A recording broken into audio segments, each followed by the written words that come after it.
the Port Isabel Museums, as well as the Laguna Madre Museum Foundation. Scheduled for the last Thursday of each month, Telling Our Stories features a variety of subjects and speakers, all sharing history that made the impact on the Laguna Madre area. If you have any topic or interest or a speaker that you would like to recommend for this program, just please call the museum and we would set them up.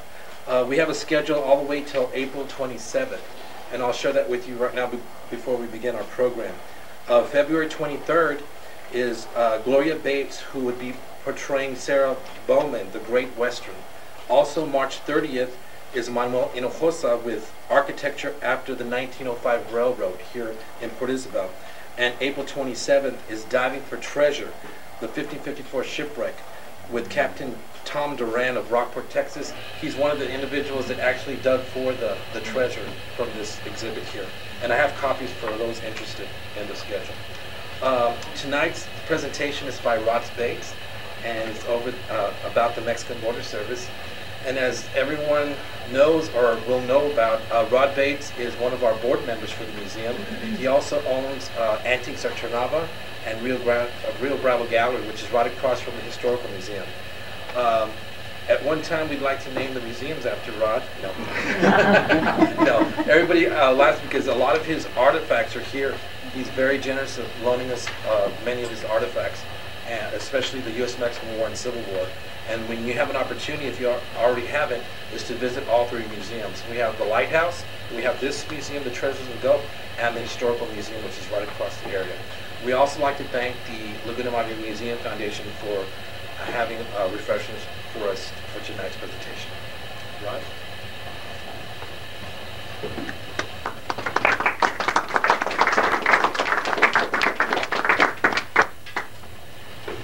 Can everybody hear me all right?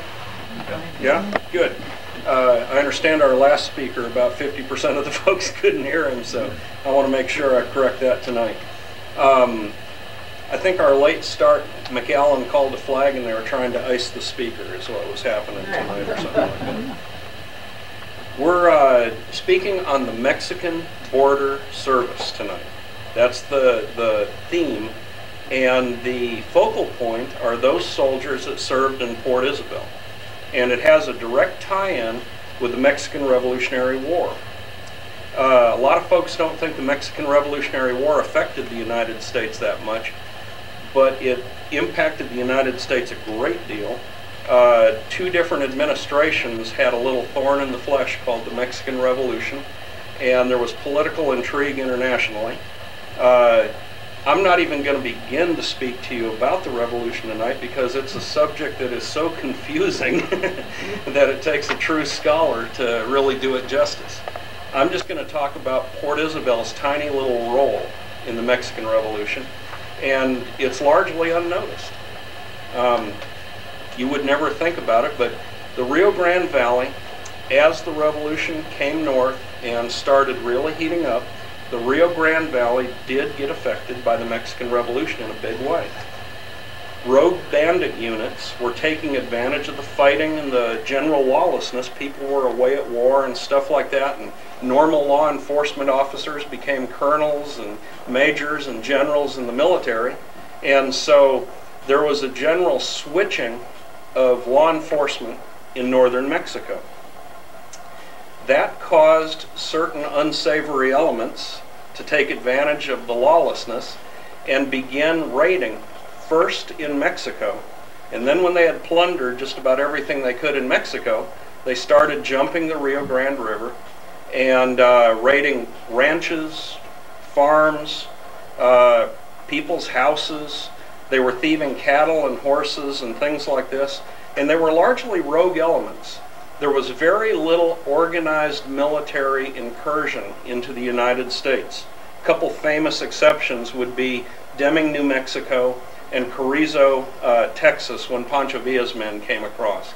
But by far, the vast majority of incursions into the United States were by rogue bandit units, and that's exactly what our law enforcement officers and military called them, were bandits. During this period, it started getting really bad along the border strip in 1913. So Governor Colquitt of Texas ordered up the Texas State Militia. Now there's something that a lot of folks don't realize from up north, but Texas still has a national army. State's a little different, man, I'll tell you what. But Texas has a state militia, and we still do, and National Guard units, by the way. And so the Texas State Militia was mobilized, and elements of the artillery, infantry, and cavalry were all ordered to the border strip. Here in the Rio Grande Valley, we got Texas Cavalry in Port Isabel. That was the first troops. And what they were doing, they were bolstering these troops from the Texas State Militia, were basically just bolstering the troops that already existed in the border forts. So the Rio Grande Valley strip that we're going to be concerned with tonight basically is from Fort Brown in Brownsville and then all the way up to Fort Ringgold at Rio Grande City. And we had several regular units of infantry and cavalry. Some very famous cavalry units were here, as a matter of fact. The 12th Cavalry, known as the Cactus Guard, served here. The 3rd Cavalry was the big outfit.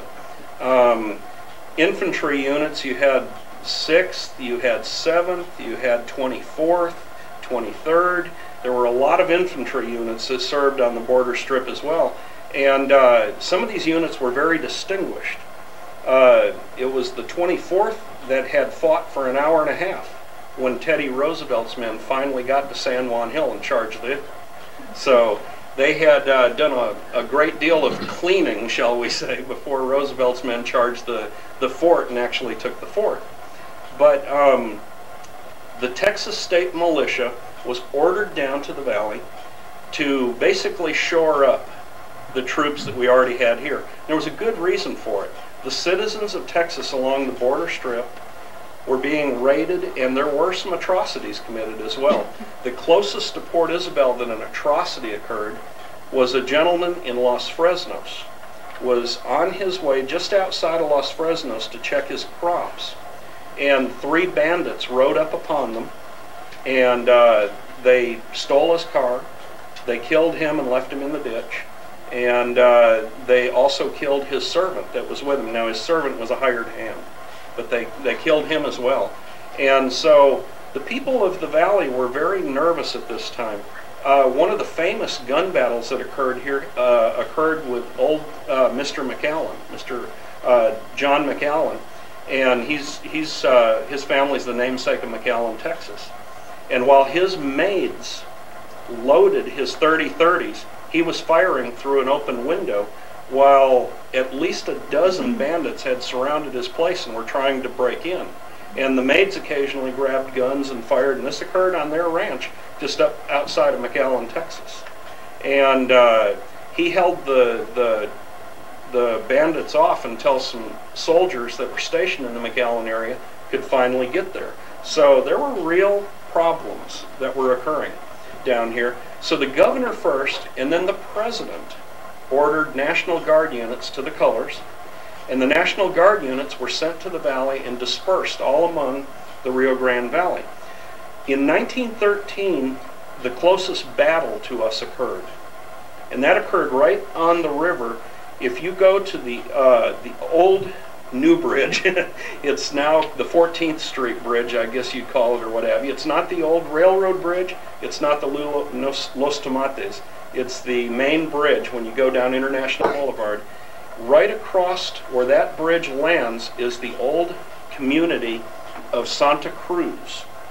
And what happened was some of Pancho Villa's elements in the north, Luciano Blanco in charge, General Blanco, and his men captured Matamoros in 1913. It was a terrible battle. And as the battle began, the citizens of Brownsville all climbed up on the rooftops of the tallest buildings and watched this battle occur. The bridge loaded with refugees and people trying to escape and stuff like that. And this incredible scene unfolded before them with Blanco's men just moving right in among the federal troops and sweeping them before them right into the middle of the city. And then the city just seemed like it was on fire with activity. And when it was all said and done, there was just a handful of Federals left, and Blanco's men were in control. Blanco gathered all the Federal troops up and summarily executed them. So he was not well liked by the Federals. And a lot of the elements that were fleeing, wounded, those that fled the battle, they all jumped the river, tried to cross the bridge, and they sought refuge at Fort Brown among the U.S. troops. So there was a little period of time there where there was some international intrigue because Blanco was demanding that the United States Army quit protecting them and send them back across the river. And so there were some legitimate concerns that Blanco's men would come into Brownsville next. So our military stood at the ready. And then again in 1916 there was a less severe battle that occurred further west of Matamoros. This one wasn't nearly as close to us, but it was also a brutal affair. And you can see some of the results of it down here in the photographs down here. The local photographer, Robert Runyon, took some very, we might call them harsh photographs of that battle, but they do illustrate the cost of war very vividly. The citizens of the Rio Grande Valley really were nervous. They were in fear. Because not only were these rogue elements of the Mexican army crossing the river and stealing and, and all this at gun and knife point, but atrocities were starting to be done. And then when Blanco threatened military action, and then they heard of Villa actually crossing the river and raiding Columbus, New Mexico, there was a real change in attitude and a general clamor for action. So President Woodrow Wilson called the National Guard units to the colors in 1916 for what is now known as the Mexican Border Service. And by the end of 1916, there were over 50,000 U.S. troops, both National Guard and regulars, in the Rio Grande Valley Strip alone. That's just here in the valley. And the number increased in 1917. In Port Isabel, we did have vital interest here. Number one, we were a port, and we were the only port at that time. The Port of Brownsville did not exist. We were the only port in this whole region. The nearest port to us was actually Corpus Christi. So this was a very vital port. We had our guard units here. We had elements of the United States Coast Guard. We had the life-saving service. We had all kinds of quarantine officials and government officials. The other thing we had here that was rather interesting was a brand new technology in 1916, and that was a wireless station. The wireless was a very unique invention for its time. It allowed communications without hard wiring between the 2 points. And Port Isabel was one of the very early wireless stations, especially in Texas. And our wireless not only allowed us to communicate with Fort Brown, which was our biggest protection, but it also allowed us to communicate with ships at sea. So if the ships at sea saw, let's say, Mexican gunboats, shall we say, coming toward Port Isabel or toward the Brazos-Santiago Pass, that wireless station served a vital role because communication could be made. Then we would communicate with Brownsville, and then Brownsville would send troops and we'd be ready to meet them. That's how the game worked. And it was a quick form of communication that hadn't existed before. Before then, I guess we sent a courier on a horse and he delivered a note. But at any rate, by 1916, we had already here in Port Isabel hosted, I believe it was 5 different units. We had the Texas Cavalry was here, the Texas State Militia. One of their cavalry units had come to Port Isabel. Then there was the 1st Illinois Cavalry, the 2nd Iowa Infantry, pardon me, 2nd Iowa Infantry, the 1st New York Cavalry, several little scattered artillery units, some elements of the United States Marines, and some elements of the 37th United States Infantry. So we had a pretty large deployment here, and all of them fell under the leadership of General Galloping Jim Parker. He was an interesting man, a recipient of the Congressional Medal of Honor during the Indian Wars in the Plains, and he commanded the Fort Brown District, which basically was everything from Brownsville to Corpus Christi to Laredo. It was a big command, and they entrusted it to a very capable cavalry officer, believe me. And when the border service occurred, General Funston, who commanded all United States military, came down to Fort Brown and had a conference with General Parker and also General Allen. General Allen commanded all elements of the National Guard units that came down. He was their coordinating general. Parker was in command of the Fort Brown District, and then Funston was commander of all U.S. forces. And what happened was, they got together and they decided how the valley would be broken up and placed into military, basically districts. They would redistrict the valley, make smaller, more manageable units, send little guard posts to almost every town in the valley, and generally keep the peace. When the deployments occurred in 1916, it had an immediate impact on the entire Rio Grande Valley. Because of the fear of the Mexican Revolution and other things that were happening in the world, the economy had tanked. People weren't getting good prices for their crops when they weren't stolen. Cattle had fallen in price, and there was just a general uneasiness in the valley. Nobody felt safe. When these troops came to the valley, they all spent money. I believe $50 million was allocated by Congress just for the border service troops in the first allocation of cash. And that was all spent in the border strip with local business and local people, when those troops came down here and lived among us. So it was a huge boom in the valley when these people came. And towns like McAllen that were just barely scratching out an existence. McAllen was a brand new little town, probably about 200 souls, barely making it. And when the Millionaire Brigade, New York cavalry, came down to McAllen and started spending all this money, they were famous, by the way, because you had the Rockefellers and DuPonts and all their sons were in this one brigade, and they only got paid in gold. Well, that gold wound its way out into the economy.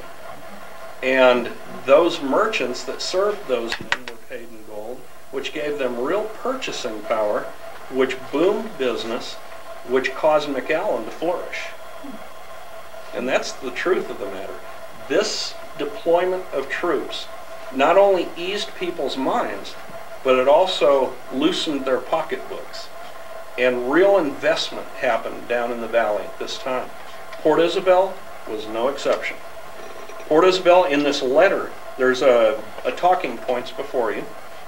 And in the letter by this trooper, it was written in 1918. Private Pella penned this letter, and he makes some real interesting statements in here. But one of the things that he talks about a great deal, you'll notice it was all leisure time. Even though they were deployed in a warlike manner, none of them really got into a scrape. There were a few National Guard units that did get into actual combat with bandits. But for the most part, these guys deployed around the valley wound up just interacting, going to dances, going to beer halls, just all kinds of stuff like this. Now, Private Pella here talks a lot about his activities as a trooper in Port Isabel. And I find just as much fascination in what he doesn't mention as what he does. Because he's not worried at all about going to war. There isn't a speck of worry in him. He never mentions the Mexican Revolution. He never mentions any other guard units down here. He talks about fishing. He talks about hunting. He talks about sailing. He talks about the local people. He says Port Isabel's a town of about 100. Well, that was, believe it or not, the low point for Port Isabel. I don't know if y'all know this or not, but until about 1859, Port Isabel was the largest city in the valley. No. Yes, that's the truth. Oh, because of the troops. Not just because of the troops, it was the hub of the entire Rio Grande Valley. What you've got to remember is Brownsville's the second oldest city in the valley, and Port Isabel had existed 100 years before Brownsville was founded. Port Isabel goes back to the 1770s. There was a fishing village here. There was a salt gathering operation. There was a lot of shipping out of here. In 1844, now this is a full 5 years before Brownsville was founded, the amount of cash leaving as exports from the port at Brazos, Santiago through Port Isabel, all carried, by the way, by William Neal from Matamoros on his wagon carts, was over $40 million in cold cash. Now that's something to think about. That was exports. This was a hub. When Brownsville was founded and Fort Brown was placed at the site of Fort Texas, that was the safest place to be. You had the guard of the fort, you had water, you had an international port for doing business with Matamoros, which was by far the largest city in northern Mexico, and by far the most beautiful city in northern Mexico too. Matamoros was called the Paris of the New World. And a lot of people don't realize how important Matamoros was. The main connection we had here was with New Orleans. The newspaper in Matamoros was printed in English, Spanish, and French.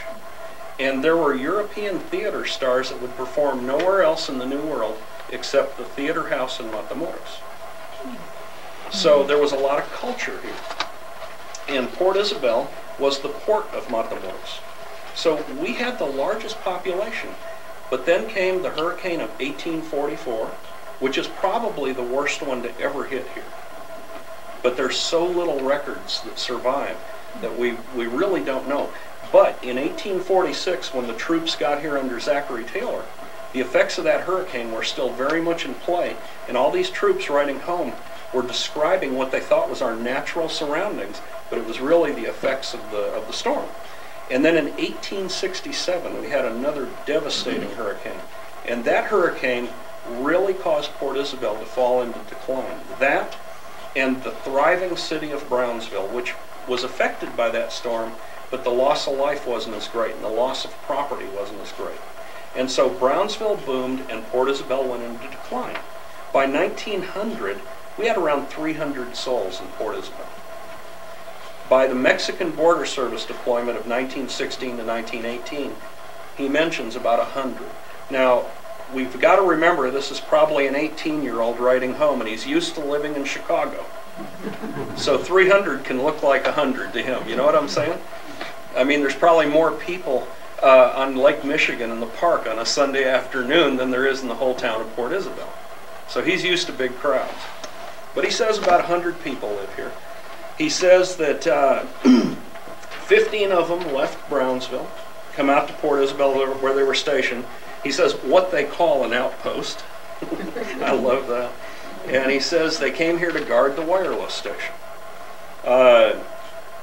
We were right along the Gulf, or rather a sea. He just could not call this the Gulf of Mexico in this letter. I've got the letter.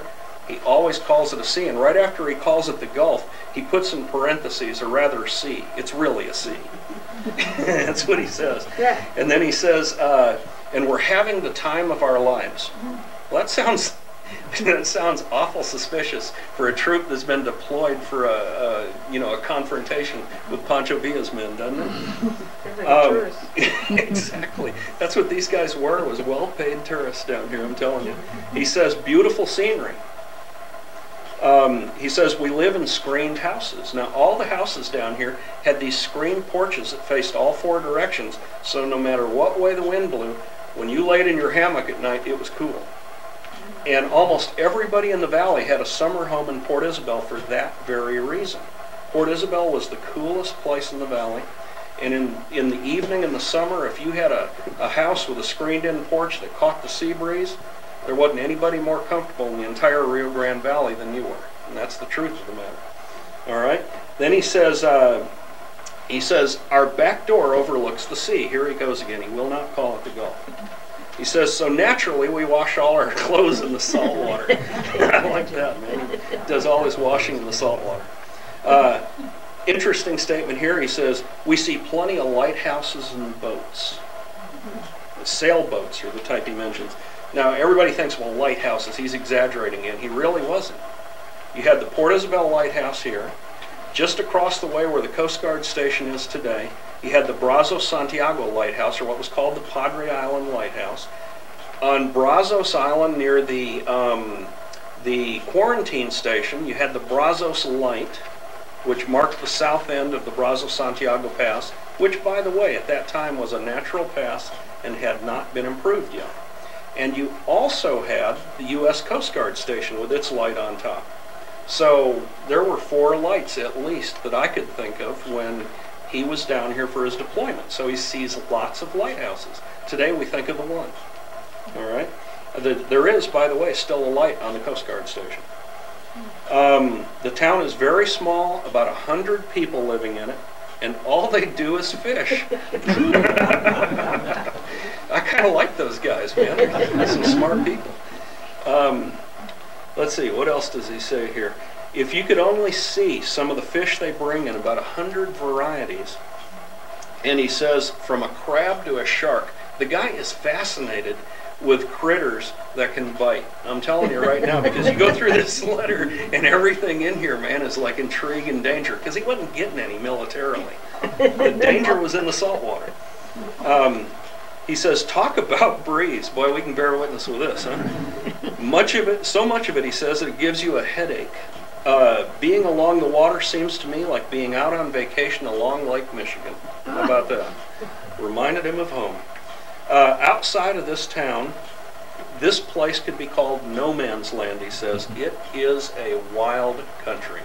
And this area was. I guarantee, I promise you, you get out in some of the boonies here yet today that are unsettled, and you can get turned around, and there's critters out there you don't want to bump into even today. Yep. He says, coming out, we done, and these are his words, a little shooting at coyotes and snakes. Here he goes with the dangerous critters again. And the driver rode over many snakes and mock turtles. I got a question for y'all. Anybody know what a mock turtle is? The only thing I could think of is every turtle from where he lives in water. So perhaps our local land turtles were mock turtles too. There's a lot of them here. That's the only thing I could think of. He says, this place that we guard is a small wireless station taken care of by 10 jackies. Anybody got an idea what jackies are? No idea. Jack tars. They were sailors. So the Coast Guardsmen were watching the, okay? And then he says, the place is fenced and wired, which is charged with electricity, so that anyone wanting to get in, I like how he says it, would be out of luck. I guess. And then he doesn't even talk about his guarding the place. He probably didn't, you know, Barney Fife, he's got one bullet in his pocket. They don't want him to harm the equipment, you know what I'm saying? He never talks about his personal, I don't know. And then he says, 3 of us go on guard every 3rd or 4th night. I would think you would know if it was 3 or 4, wouldn't you? This letter just fascinates me, man. This guy is in charge of the government's valuable equipment. Wow. He says, outside of that, we do absolutely nothing. Now, I promise you that every troop that ever bivouacked in Port Isabel before this guy would have loved to have his problem. You read letters from Zachary Taylor's men, you read letters from Colonel Rip Ford's Confederates or the Union Army that served here, and all they talk about is every time they get a chance to lay in the sun, they got drilled. March, march, march, march, march. You know what I mean? So this guy's got it made. I'm telling you, they're paying him a salary to do all this. All right? Then he says, we take a boat and ride about 2 miles in the sea to an island where people from nearby towns come to swim and hold picnics. What do you suppose he was doing at the beach? Okay, well, I know what I've done at the beach. We get our mail only 2 or 3 times a week, so we get kinds of lonesome not hearing from home. 2 or 3 times a week. In the Mexican War, the troops here were lucky to get 1 letter every 2 months. And the letter they mailed home cost them about 3 days' pay. Yes, sir. So, These guys had it made. I speak in here also about the insight that's the things that he doesn't talk about. And I find them fascinating as well. I already mentioned the lack of war, but he never really mentions a superior officer. Did you know that? I think every other letter I own, the first thing a private mentions is how he's ridden by his superior officers. Yeah, I got a feeling the superior officers weren't even wearing uniforms down here, man. They were all laying in the sun. They remind me of Donald Sutherland in that movie, you know, from World War II, the first hippie in a tank. What was the name of that movie? That's what the whole thing reminds me of. He also takes a lot of time to write about his leisure activities here. So, you know, this is a tremendous insight into the attitude of the troops that came down here. All right? So I really have enjoyed this letter.